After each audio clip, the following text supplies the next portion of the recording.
반갑습니다.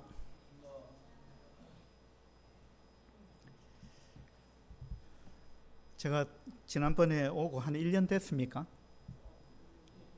조금 덜 됐어요. 지났어요.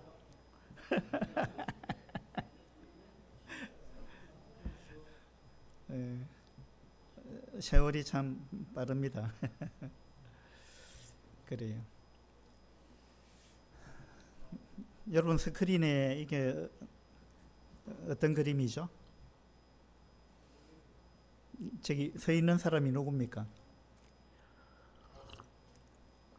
트럼프 미국 대통령이죠. 제가 이 사진을 띄운 거는 트럼프 대통령에 관해서 지금 이야기를 하려는 게 아니고, 트럼프 대통령이 뭘 마주보고 서 있습니까? 거대한 어떤 벽 앞에 지금 서 있습니다. 그죠? 돌로 된 벽, 굉장히 높은 벽인데 트럼프 대통령 앞을 딱 가로막고 있습니다. 미국의 대통령은 세계의 대통령이다, 이렇게도 이야기를 하는데, 미국의 대통령은 엄청난 힘을 가지고 권력을 가지고 무엇이든지 말 한마디면 다 될 것 같은 그런 이제 큰 힘을 갖고 있는 대통령 앞에도 이와 같은 엄청난 벽이 있다. 트럼프 대통령 앞에도 그렇고 우리 모두에게, 우리 모든 사람 앞에는 이와 같은 벽이 있다. 이런 부분을 좀 나누고 싶어서 이 그림을 띄웠습니다. 저것은 벽, 어쩔 수 없는 벽이라고 우리가 느낄 때, 내 앞에 너무 엄청난 벽이 탁 가로막고 있다. 여러분 살아가면서 그런 거 느껴보셨어요? 그런 적이 있었습니까? 도저히 내가 뛰어넘을 수 없는 벽, 도저히 답이 없는 것 같은 그런 이제 이와 같은 벽이 우리 앞에 딱 마주 섰을 때, 그때 그 다음이 뭘까요? 그때 담쟁이는 말없이 그 벽을 오른다. 이거 어디서 들어본 겁니까? 담쟁이. 고속도로 운전을 하고 하면서 가보면은 고속도로 옆에 이제 방음벽이 있잖아요. 굉장히 높죠.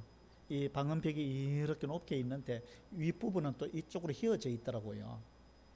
바깥으로 이제 소리가 나가지 못하도록 막는 그런 벽인데, 굉장히 높은 벽인데 그 벽에 타고 올라가는 무언가가 있죠. 그게 담쟁이입니다. 저는 고속도로 운전해 가면서 이런 담쟁이를 많이 봤습니다. 그걸 보면서 저는 항상 이 시가 생각이 났어요. 저것은 벽, 어쩔 수 없는 벽이라고 우리가 느낄 때, 그때 담쟁이는 말없이 그 벽을 오른다. 물 한 방울 없고 씨앗 한 톨 살아남을 수 없는, 저것은 절망의 벽이라고 말할 때 정말 절망인 것 같죠. 절망, 도저히 답이 없는 것 같은. 그런데 그 절망의 벽이라고 말할 때 담쟁이는 서두르지 않고 앞으로 나아간다. 한 뼘이라도 꼭 여럿이 함께 손을 잡고 올라간다. 푸르게 절망을 다 덮을 때까지. 그래서 그 담을 완전히 푸른색으로 다 덮어버리죠. 절망을 희망으로 덮었다는 겁니다.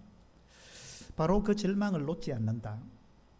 저것은 넘을 수 없는 벽이라고 고개를 떨구고 있을 때, 담쟁이 잎 하나는 담쟁이 잎 수천 개를 이끌고 결국 그 벽을 넘는다. 이 시 보신 적 있어요? 이 시 이름이 뭔지 압니까? 제목이 담쟁이입니다. 담쟁이. 누가 지은 시일까요? 도종환이라는 시인이 지은 시입니다. 상당히 내용이 좋죠. 이 도종환이라는 이분은 국회의원도 했었고 또 문화체육부 장관도 했었고 이런 분이죠. 그 이분이 지은 시가 좋은 시가 참 많더라고요. 그 저는 이 시를 참 좋아하는데 이분이 혹시 기독교인이 아닐까? 이 시 내용을 봤을 때 이분이 성경에서 뭔가 영감을 얻은 것이 아닌가 이런 생각이 들어가지고 인터넷 막 검색을 해봤는데 아마 기독교인은 아닌 것 같아요. 그런데 어쨌든 성경에서 영감을 얻을 수밖에 없는 어떤 그런 내용 그런 내용이 아닌가 저는 이제 그런 생각을 해봤습니다.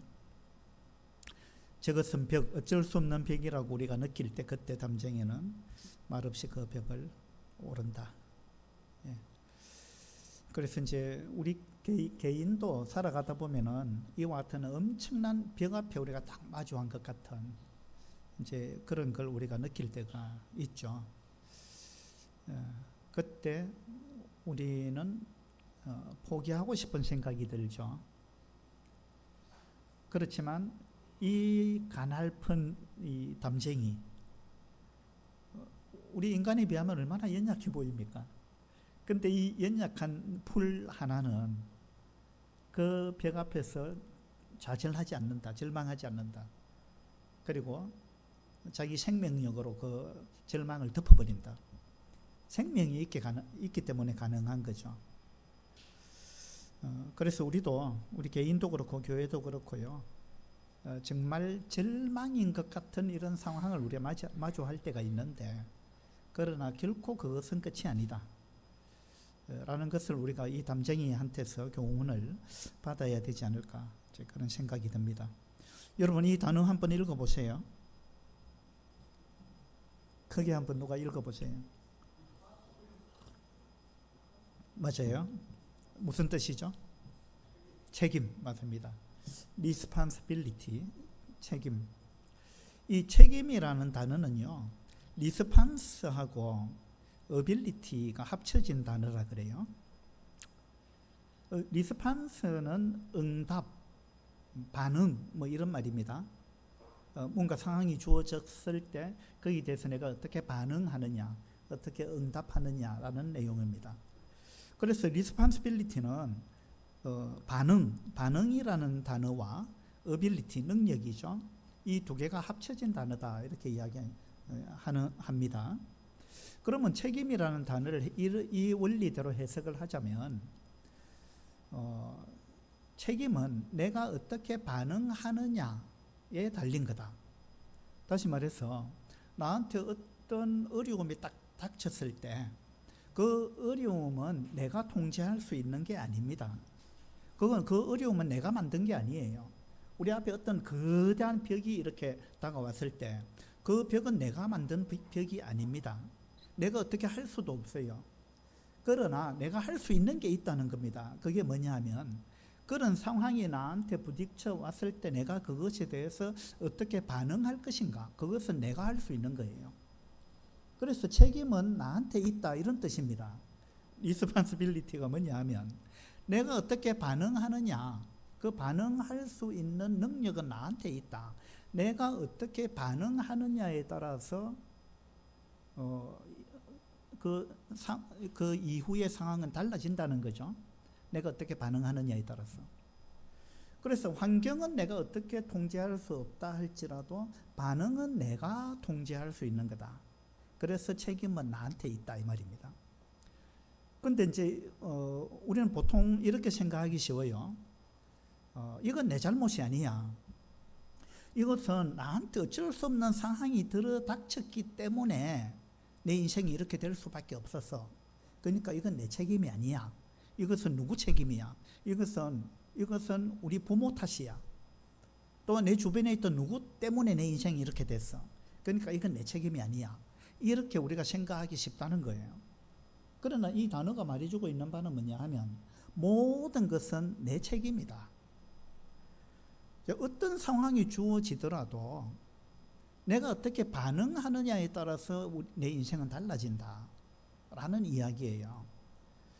그래서 사탄이요, 우리한테 모든 걸 빼앗아 갈 수 있어도 단 하나는 빼앗아 갈 수 없다, 이런 말이 있어요. 사탄이 나한테 있는 모든 걸 다 빼앗아 갈지라도 하나는 빼앗아 갈 수 없다. 자, 욥 같은 경우도 그랬습니다. 욥한테서 모든 걸 다 빼앗아 갔습니다. 욥의 그 엄청난 재산, 그리고 자녀들 10명 한꺼번에 한날에 죽어버렸습니다. 그리고 욥은 발바닥에서부터 정수리까지 온몸에 종기가 났습니다. 그래서 질그릇 조각으로 막 자기 몸을 끌고 있었다 이랬잖아요. 이 욥을 생각해 보면 욥은 하루 아침에 모든 걸 잃어버렸습니다. 그렇지만 욥은 누구를 탓하지 않았어요. 이건 누구 때문에 이렇게 됐다, 탓하거나 원망하지 않았다, 이 말입니다. 그리고 욥이 다시 일어설 수 있었던 것은 욥이 그것에 대해서 어떻게 반응했느냐라는 것이 핵심입니다.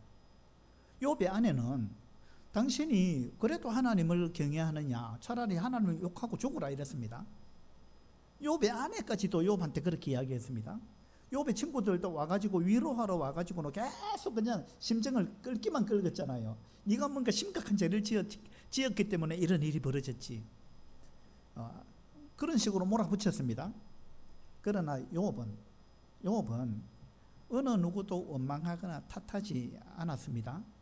욥은 엎드려서 그와 같은 상황 가운데 엎드려 하나님께 경배했다, 이렇게 나오잖아요. 이것이 욥이 보인 반응이에요.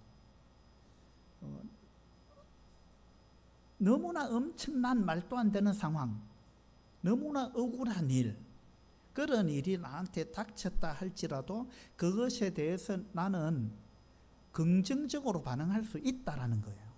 긍정적으로 반응을 하게 되면 그 엄청난 어려움이 자기한테 플러스 요인이 돼요. 그걸로 인해서 우리는 성장하는 겁니다. 그걸로 인해서 우리는 더 좋아진다는 거예요. 그게 전화위복이라는 거죠. 이 인간만사 세옹지마 이런 말도 있잖아요. 어떻게 보면 그것이 굉장히 안 좋은 조건이고 불행한 일인 것 같은데, 그러나 그것에 대해서 내가 어떻게 반응하느냐에 따라서 나의 미래는 완전히 달라진다, 이 말입니다. 그래서 너무나 억울한 일, 엄청난 일, 내가 어찌할 수 없는 일, 벽과 같은 일, 도저히 답이 없는 상황, 절망밖에 없는 것 같은 그런 상황을 마주했다 할지라도 그때 내가 긍정적으로 반응할 거냐, 안 그러면 거기에 내가 부정적으로 반응할 거냐, 그것에 따라서 우리의 미래는 완전히 달라지는 겁니다.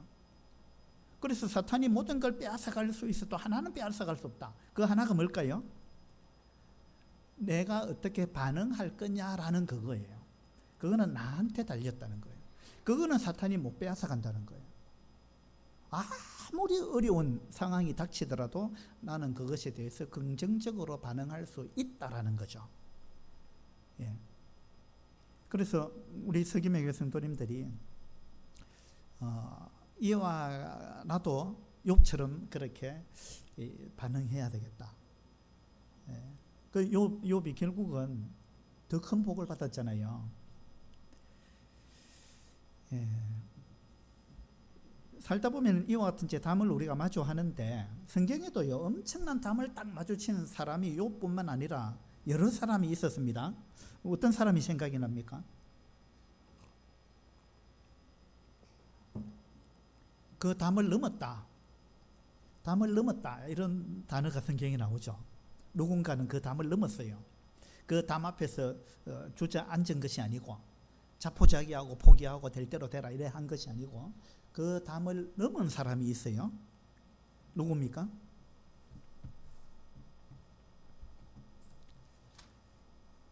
창세기를 한번 보도록 합시다.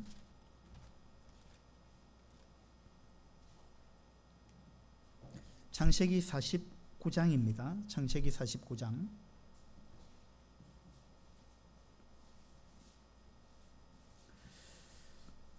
창세기 49장 22절입니다. 22절. 요셉은 무성한 가지, 곧 샘 곁에 무성한 가지라. 그 가지가 어떻게 했다고요? 담을 넘었도다. 그 가지가 담을 넘었도다. 요셉도 욥처럼 엄청난 그 이해할 수 없는 상황, 도저히 이해가 안 되는 거죠. 여러분 요셉의 입장이 돼서 한번 생각해 보세요. 이해가 안 되는 거 아닙니까? 어떻게 형들이 자기를 죽이려고 하고 형들이 자기를 인신매매해가지고 종으로 팔아버릴 수가 있단 말입니까? 이해가 안 되는 거 아닙니까? 요셉에게 있어서도 아무리 이해하려고 해도 이해가 안 되는 절망적인 상황, 그런 상황, 억울한 것, 이런 일들이 막 연거푸 닥쳤습니다. 요셉에게. 그런데 요셉은 담을 넘었다. 담을 넘었다. 이렇게 표현하고 있어요. 긍정적으로 반응했다는 거죠. 23절을 한번 보세요. 활 쏘는 자가 그를 학대하며 적개심을 가지고 그를 쏘았으나, 자, 요셉이 활에 맞았습니까? 그건 아니죠. 이건 이제 시적인 표현이에요. 요셉을 향해서 누군가가 막 활을 쏜 것처럼, 활 쏘는 자가 그를 학대하는 것처럼 적개심을 가지고 그를 쏘았다. 실제로 활에 맞은 건 아니지만, 그러나 이와 같은 일을 요셉은 당했죠. 요셉의 형들이 완전히 막 활을 갖고 요셉을 쏜 거나 마찬가지 아니에요. 예. 그 요셉은 이 화살을 맞았다는 겁니다. 그러니까 우리도 뭐 화살 많이 맞았잖아요. 그래서 우리 가슴에는 수많은 화살이 꽂혀 있고 그걸 뽑아냈지만은 그 자국은 남아 있죠.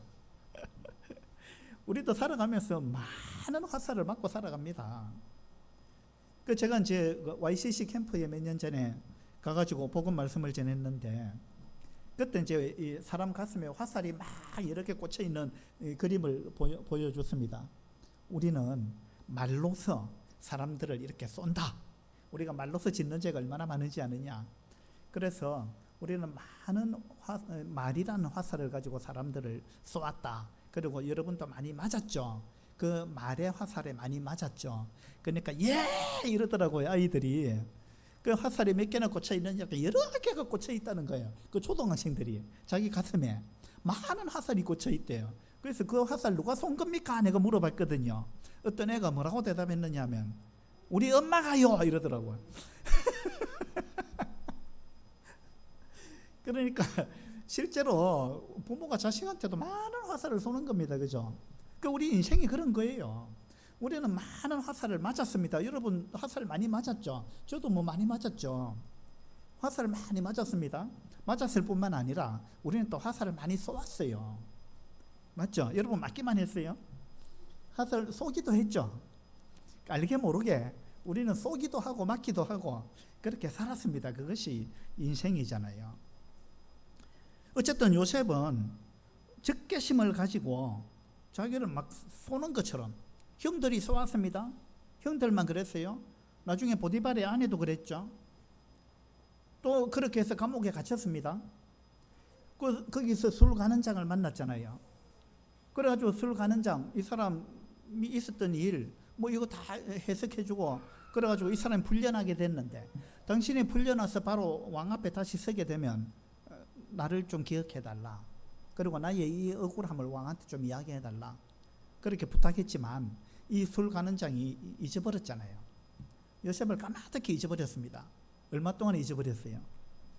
2년 동안 잊어버렸잖아요. 이런 걸 생각하면은 요셉이 내 인생은 왜 이렇게 꼬이는가?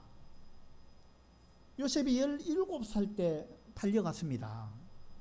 17살 때 한번 생각해 보세요. 그 어린 나이에, 청소년기에 17살에 자기 형들의 질투를 받아가지고 그렇게 해서 형들이 죽이려고 구덩이에 던졌잖아요. 구덩이에 던졌는데 이 창세기 42장에 보면 그때 요셉이 형들을 향해서 액을 했다 이렇게 나와요. 액을 했습니다. 구덩이에서 죽게 생겼거든요. 그러니까 요셉이 형님들 도대체 왜 이러세요? 제발 저 좀 살려주세요. 저한테 이러지 마세요. 저를 좀 건져내 주세요 하고 막 그냥 애걸을 했다는 거예요. 애걸 했는데 형들은 그때 뭐 했는지 알아요? 형들은 그때 앉아서 밥 먹었어요.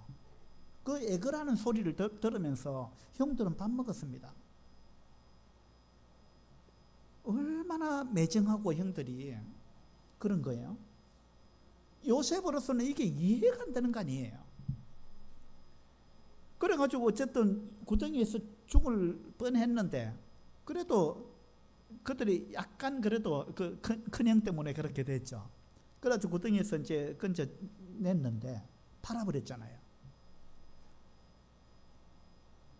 그래가지고 여하튼 애국에 팔려갔는데 요셉은요, 성경에 보면 형들을 원망했다라는 말 한마디도 없습니다. 누구를 탓했다는 말 없어요. 자포자기했다 이런 거 없어요. 요셉은 그와 같은 엄청난 벽을 맞이했지만 노예로 팔려갔습니다. 이방 나라에 노예로 팔려갔는데 그곳에서 요셉은 성실하게 자기 할 바를 했습니다.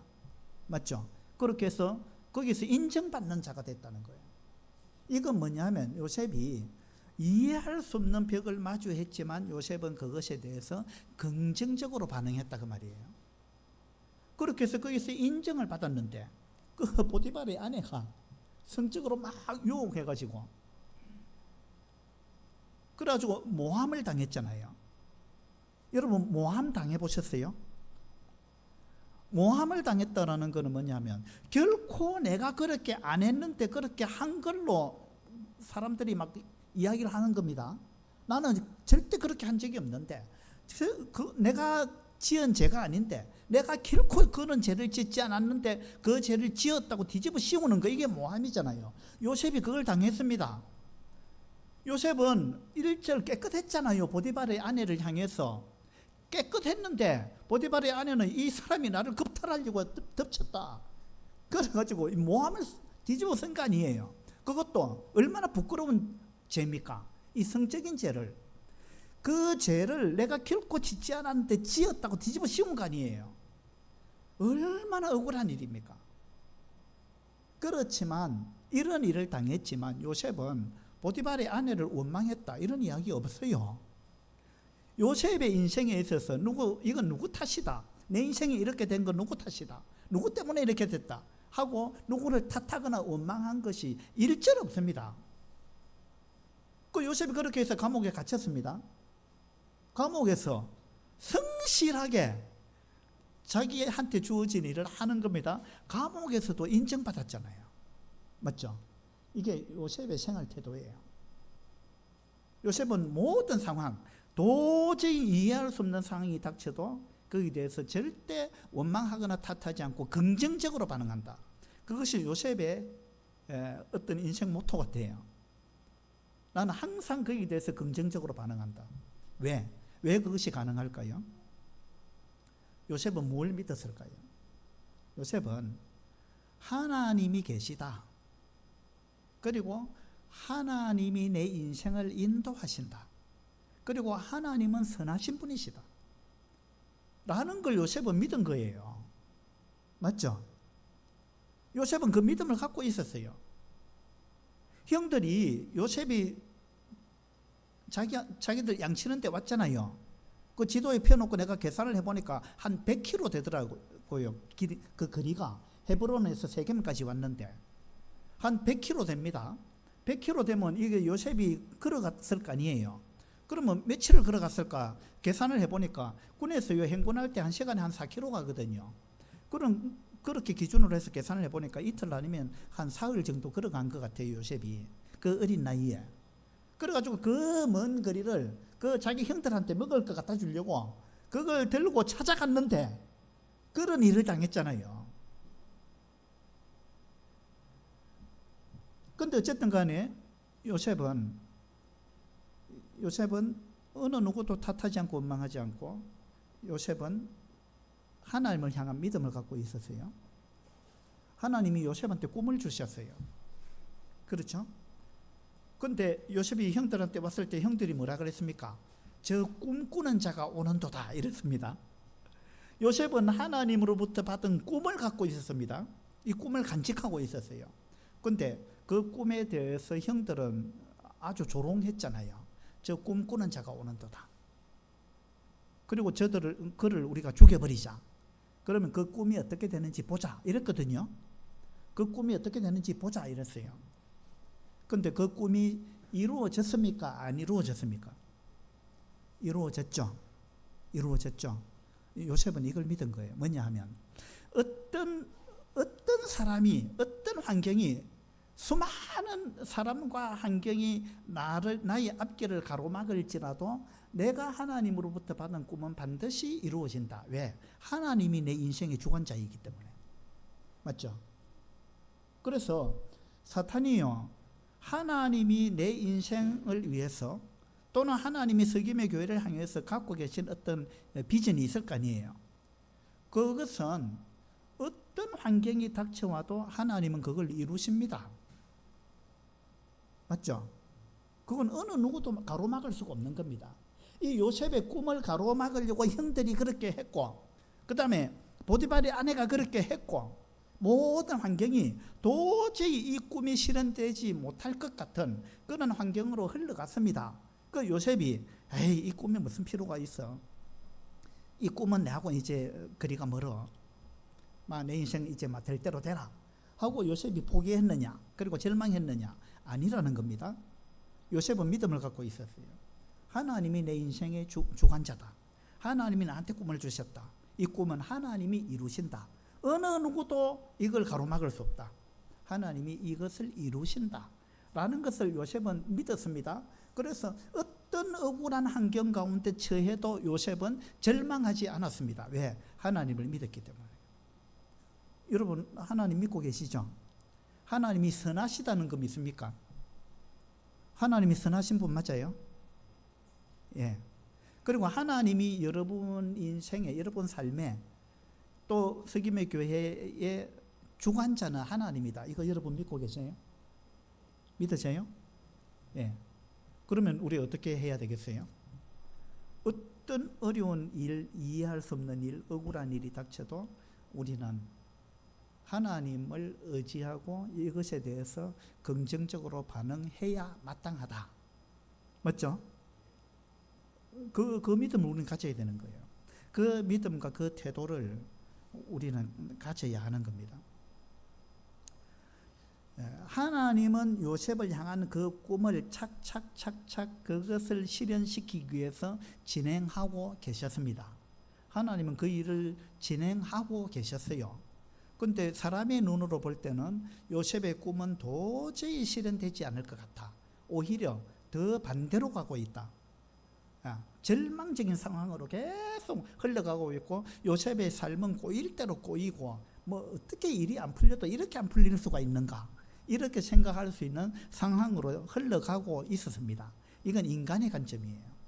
하나님의 관점은 내가 너의 꿈을 실현시키기 위해서, 내가 너를 총리로 만들기 위해서 그 일을 하나씩 내가 내 계획대로 잘 내가 지금 진행해 가고 있다 라고 하나님은 생각하는 거예요. 자, 요셉이 애굽으로 종으로 팔려갔습니다. 왜 팔려갔어요? 애굽의 총리가 되기 위해서. 애굽의 총리가 되려면 요셉이 애굽에 가야 될 거 아니에요. 애굽에서 살아야 될 거 아니에요. 그래 애굽의 총리가 될 거 아니에요. 그래서 하나님이 요셉을 애굽으로 보낸 겁니다. 비록 종으로 팔려갔지만 이건 하나님의 계획 속에 있는 거예요. 총리로 만들기 위해서 그 요셉이 종으로 팔려가는 걸 보고 사람들은 요셉 인생 끝났네 이렇게 생각할 수 있지만, 하나님은 일이 잘 진행되고 있어. 이게 하나님의 생각입니다. 맞죠? 그 다음에 보디발의 아내의 그 모함을 받아가지고 감옥에 갇혔습니다. 그 사람들은 요셉이 안 풀리네 요셉 인생 끝났네 이럴 수 있지만, 하나님은 그렇지, 역시 점점 더 총리에 가까워지고 있어. 총리가 되는 그 지름길을 지금 밟고 있는 거야. 하나님이 이렇게 본다는 거예요. 왜냐하면 그 감옥에 갇혀야만이 바로 왕 앞으로 점점 가는 거예요. 지금 이게 왜 하필이면 보디발의 집에 팔려갔느냐 이거예요. 보디발이 시위대장이었잖아요. 요즘으로 치면 청와대 경호대장이에요. 그러니까 노예로 팔려갔는데 보디발의 집에 팔려갔다. 그것이 이제 하나님의 섭리예요. 점점 바로 가까이 가야 되거든요. 그 다음에 감옥에 갇혔습니다. 그거 보통 감옥이 아닙니다. 왕의 제수들을 가두는 감옥입니다. 왕의 감옥이에요. 이게 뭐냐 하면 점점 이제 바로 한테로 가까이 간다는 거예요. 거기서 술 가는장을 만났습니다. 왕의 최측근을 만난 거 아니에요. 술 가는장은 왕의 최측근이에요.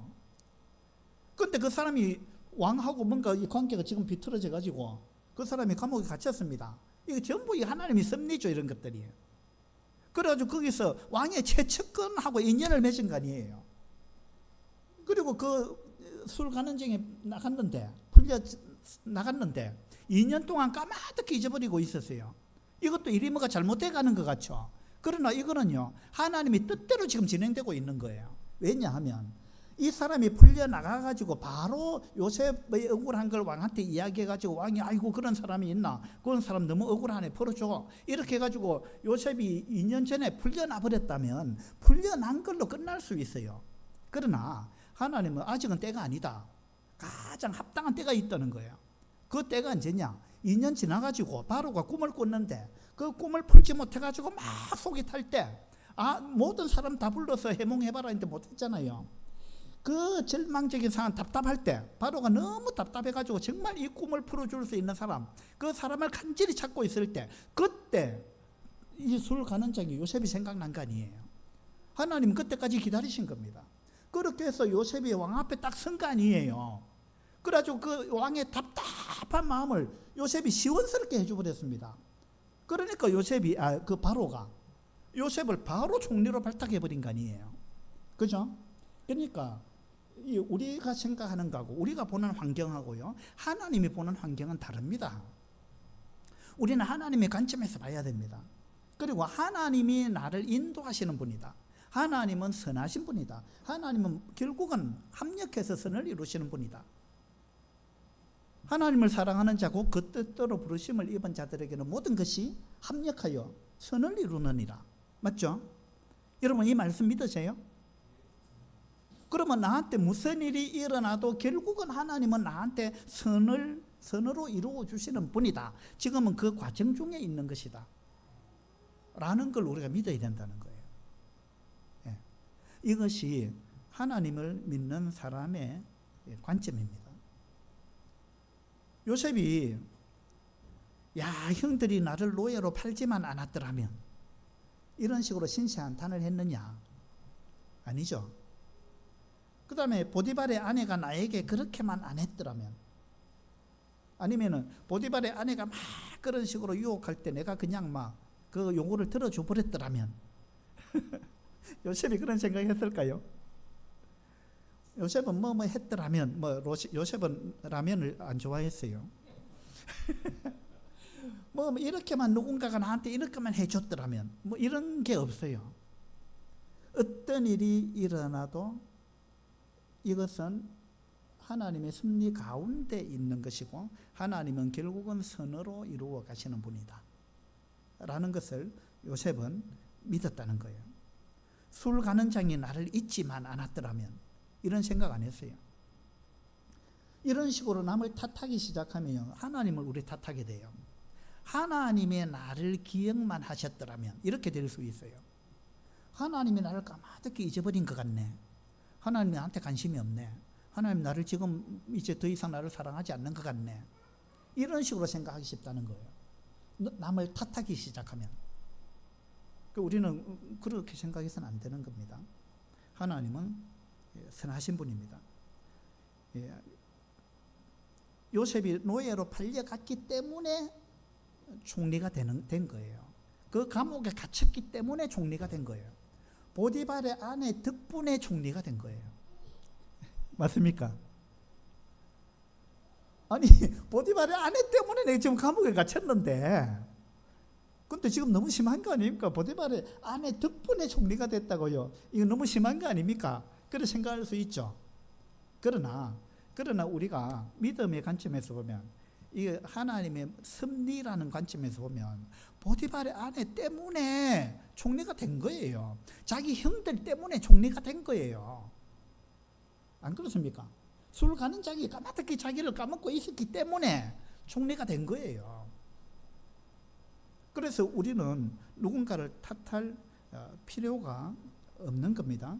요셉은 13년 동안 17세에 팔려갔습니다. 30세의 종래가 됐어요. 그 13년 기간 동안 13년이라는 그 기간 13년이 여러분 길어요 짧아요? 뭐 생각하기 나름인데 그러니까 이제 요셉은 13년 동안 많은 그 고통을 당했습니다. 억울한 상황 가운데 있었어요.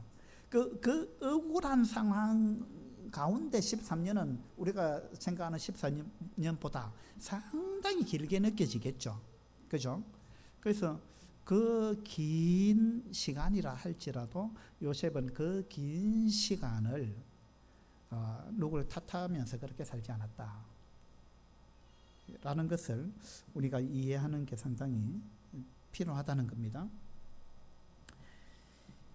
인생은 10%의 팩트와 90%의 해석이다 이런 말이 있어요. 인생은 10%의 팩트, 사실 10%의 팩트와 90%의 해석으로 이루어진다. 인생은 그런 말이 있어요. 그게 무슨 말이냐면 환경이 나한테 영향을 미칠 수 있는 것은 10%밖에 안 된다 이런 이야기예요. 10%는 내가 환경 때문에 내가 뭔가 영향을 받을 수 있다. 그 환경이 나를 100% 좌지우지하지 않는다. 그 환경이 나를 90% 내 인생을 어떻게 하지 않는다. 그 환경이 내 인생을 어떻게 할 수 있는 것은 10% 정도밖에 안 된다. 그럼 나머지 90%는 뭐냐? 90%는 내가 그것을 어떻게 해석하느냐에 따라 달렸다. 팩트는 10%고 그것을 내가 어떻게 해석하느냐. 그 해석은 내가 하는 거예요. 그죠? 내가 그걸 긍정적으로 해석할 거냐, 부정적으로 해석할 거냐, 이제 거기에 달린 거라는 겁니다. 창세기 50장을 한번 보도록 합시다.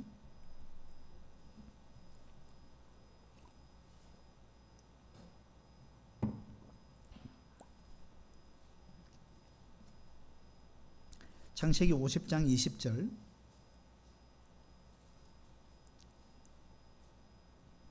이 창세기 50장은요, 요셉의 아버지가 이제 죽고 나서 요셉의 형들이, 사실 요셉은 그 전에 형들을 다 이미 용서해 버렸습니다. 맞죠? 형들이 나한테 와서 싹싹 빌리기 때문에 내가 용서했다. 그런 게 아닙니다. 성경에서 용서는요, 상대방이 어떻게 하면은 용서해주고 어떻게 안 하면 용서 안 해주고 그런 게 아니에요. 누가복음 15장에도 보면 탕자의 비유, 거기 보면요, 이 집을 나간 탕자가 아버지 앞으로 돌아왔잖아요. 돌아와가지고 내가 지금부터는 아버지의 아들이라 일컬음을 감당하지 못하겠습니다 라는 말을 하려고 마음에 품고 와서 그 말을 하긴 했어요. 근데 아버지가 와서 끌어안고 입을 맞추고 한 거는 그 말 하기 전이었어요. 누가복음 15장을 보세요. 네가 나한테 와서 싹싹 빌면은 내가 용서해 줄게, 이게 아닙니다. 그건 하나님의 사랑이 아니에요. 하나님은 우리를 용서하시되 우리가 빌리기 때문에 용서해 주고 그런 게 아닙니다. 그래서 누가복음 15장의 탕자의 아버지도 자식이 돌아오잖아요. 그걸 돌아오는 모습을 보고 쫓아나간 겁니다. 뛰어간 거예요. 가가지고 덥석 안아주고 막 입을 맞추고 막 난리가 난 겁니다. 그래서 그 뒤에 그 행동이, 아버지의 그 행동을 잊고 난 다음에 탕자가 내가 아버지의 아들이라 일컬음을 감당하지 못하겠습니다 하나, 이렇게 나옵니다. 그렇게 말했지만 그 말하고 상관이 없다는 거예요. 그것이 부모의 사랑입니다. 아버지의 사랑이죠. 하나님의 사랑도 마찬가지입니다. 이 요셉도요, 형들이 나한테 엎드려서 빌리기 때문에 내가 용서해주고 이런 게 아니에요. 요셉은 그 전부터 형들을 향한 미움, 분노 뭐 이런 거 없었어요. 내가 다시 한번 형들하고 한번 만나기만 해봐라, 내가 가만두는지 봐라. 요셉이 이런 마음을 품었느냐? 안 품었어요. 요셉이 만약에 감옥에서 그와 같은 마음을 품고 이를 부득부득 갈고 13년의 세월을 보냈다면 하나님이 요셉을 감옥에서 나오게 했겠습니까? 안 하죠. 하나님이. 그렇게 하면 큰일 나는 거예요. 그렇게 하면 그 유다를 통해서 예수님의 메시아가 이어지는 그거 다 끊어져 버립니다. 그래서 요셉은 전혀 그런 생각을 안 했습니다. 어쨌든 간에 요셉은 미리 이미 마음속으로 자기 형들 다 용서했어요. 용서했는데 자기 아버지가 돌아가시고 나니까 형들이 겁이 난 거예요. 아, 요셉이 우리한테 잘해줬는데, 우리가 요셉을 팔았지만 그러나 요셉은 우리한테 잘해줬다. 근데 아버지가 돌아가셨잖아. 아버지가 살아 계시니까 그렇게 한 거야. 아버지 이제 돌아가셨으니까 큰일 났다. 이제 아마 우리한테 보복할 거야. 이 생각을 형들이 품은 거예요. 그래가지고 창세기 50장에 형들이 와가지고 17절 보세요. 17절에 너희는 이같이 요셉에게 이르라. 사람을 보내가지고 그 말을 전달했습니다. 내 형들이 내게 악을 행하였을지라도 이제 바라건대 그들의 허물과 죄를 용서하라 하셨나니 당신 아버지의 하나님의 종들인 우리 죄를 이제 용서하소서 하매 요셉이 그들이 그에게 하는 말을 들을 때 울었더라. 요셉이 왜 울었겠어요? 와, 형들이 내 마음을 진짜 모르네. 그런 생각이 안 들었겠어요. 요셉은 이미 다 용서했단 말이에요. 근데 형들은 아버지가 죽기 전에 이런 말씀하고 돌아가셨어. 그래서 아버지 말씀대로 우리를 용서해야 된다. 그걸 전달한 거 아니에요. 근데 요셉은 듣고 울었습니다. 18절에 그의 형들이 또 친히 와서 요셉의 앞에 엎드려 이르되 우리는 당신의 종들이니이다. 이제 겁을 먹고 이렇게 한 거죠. 요셉이 그들에게 이르되 두려워하지 마소서. 내가 하나님을 대신하리이까. 이게 요셉의 마음입니다. 내가 하나님이 아닌데, 내가 심판자가 아닌데, 심판하는 것, 그건 하나님의 일입니다. 그건 내가 할 일이 아닙니다. 나는 당신들을 사랑하는 것, 그것이 내가 할 일입니다. 이게 요셉의 마음이에요. 심판은 하나님이 하는 거예요. 보수는 내게 달렸다. 하나님 말씀하신 거죠. 그건 하나님이 하시는 거예요. 하나님께 맡겨야 돼요. 그래서 요셉은 내가 하나님을 대신하리이까. 당신들은 나를 해하려 하였으나 하나님은 그것을 선으로 바꾸사 오늘과 같이 많은 백성의 생명을 구원하게 하시려 하셨나니 당신들은 두려워하지 마소서. 내가 당신들과 당신들의 자녀를 기르리이다. 요셉은 한술 더 떴어요. 내가 원수 갚을 마음 나는 생각한 적이 없다. 그것뿐만 아니라 내가 당신들과 당신들의 자녀를 내가 보살피겠다. 그러니까 원수 갚는 거 생각도 안 했을 뿐만 아니라 나는 당신들과 당신의 자녀들을 사랑합니다. 내가 돕겠습니다. 원수 갚는 게 아니고 그 정반대로 내가 은혜를 베풀겠습니다. 내가 기르겠습니다. 라고 요셉이 이야기하는 거예요. 이것이 요셉의 놀라운 신앙입니다. 그래서 우리도 이 요셉처럼 이해할 수 없는 그런 담을 만났을 때, 그런 벽을 만났을 때, 억울한 일, 그런 일을 맞이했을 때 우리도 요셉처럼 반응해야 마땅하다. 그것이 하나님께서 우리 모두에게 원하는 바다. 이런 부분을 우리가 오늘 좀 교훈을 받을 수 있으면 좋겠다 이런 생각이 듭니다. 여러분 다윗 한번 생각해 보세요. 다윗이 압살롬의 반역을 맞이해가지고 자기가 낳은 자기 아들이 자기한테 반역을 일으켰잖아요. 이해가 안 되는 이야기 아닙니까? 이런 이해할 수 없는 일을 마주했어요. 그래갖고 요셉이 왕궁을 떠나서 도망을 가잖아요. 피신을 가잖아요. 이런 억울한 일을 당했습니다. 그러나 다윗은 압살롬을 여전히 사랑했습니다. 자기 아들이니까. 그죠? 그래서 자기 군사들한테 나중에 내 아들 압살롬을 너그러이 대하라. 죽이지 마라. 그렇게 했잖아요. 뭐 죽였지만은 나중에. 근데 다윗이 이 왕궁을 떠나서 피신을 가는데 누가 따라오면서 막 흙먼지를 날리고 돌을 던지고 막 저주를 퍼붓고 했던 사람이 있어요. 누굽니까? 시므이가 왕을 향해서 막 온갖 막 욕설을 해대고 막 저주를 퍼붓고 그렇게 하고 있죠. 먼지를 날리고 돌을 던지고 난리가 났습니다. 이거 있을 수 없는 일이 일어난 거 아닙니까? 그러니까 다윗의 신하들이 내가 지금 저기 가가지고 목을 베버리겠습니다. 이렇게 이야기했어요. 다윗이 어떻게 했어요? 그래, 저놈 가만히 놔두면 안 되겠다. 가서 없애버리라. 이랬어요. 다윗이 그렇게 안 했다는 거예요. 다윗이 한 말이 뭐냐 하면 여호와께서 그에게 명령하신 것이니 그가 저주하게 버려두라 이랬습니다. 여호와께서 그에게 명령하신 거다. 저 사람이 나를 저주하고 막 이렇게 하는 거, 그거 하나님이 그렇게 하라고 하신 거다. 그러니까 그냥 버려둬라. 놀라운 이야기죠. 요셉도 그랬고 다윗도 그랬습니다. 이해할 수 없는 일들이 닥쳤지만 이것은 하나님의 섭리 가운데 일어난 일이고 하나님이 허락한 것이고 결국은 하나님은 선을 이루시는 분이다. 그래서 내가 어떻게 하려고 해서는 안 되겠다. 하나님께 맡겨야 되겠다. 라는 마음을 요셉도 가졌고 욥도 가졌고 다윗도 그런 마음을 가졌습니다. 그래서 우리 석임의 성도님들 모두도 이와 같은 하나님의 마음, 이런 부분을 우리가 가지는 게 참으로 필요하지 않겠나, 그런 이제 생각이 들어서 그 말씀을 교제를 했습니다. 기도하고 잠시 쉬었다가 두 번째 말씀 시간 가지겠습니다. 아버지 하나님, 우리가 세상을 살아가면서 이해할 수 없는 일, 또 너무 억울한 일, 이런 일들을 마주할 때가 있습니다. 이것은 우리 모든 사람들이 경험하는 바입니다. 정도의 차이는 있겠지만 우리는 이와 같은 벽 앞에 마주 설 때가 있습니다. 그때 우리가 어떻게 반응해야 되는지, 신앙인은 이것에 대해서 어떻게 반응하는 것이 마땅한지, 이런 부분에 대해서 교훈해 주셔서 감사를 드립니다.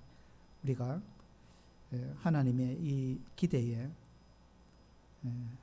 어긋나지 않도록, 기대에 부합하는 그런 삶을 살 수 있도록 우리에게 넓은 마음, 주님의 사랑의 마음, 그런 마음을 허락해 주시기 바랍니다.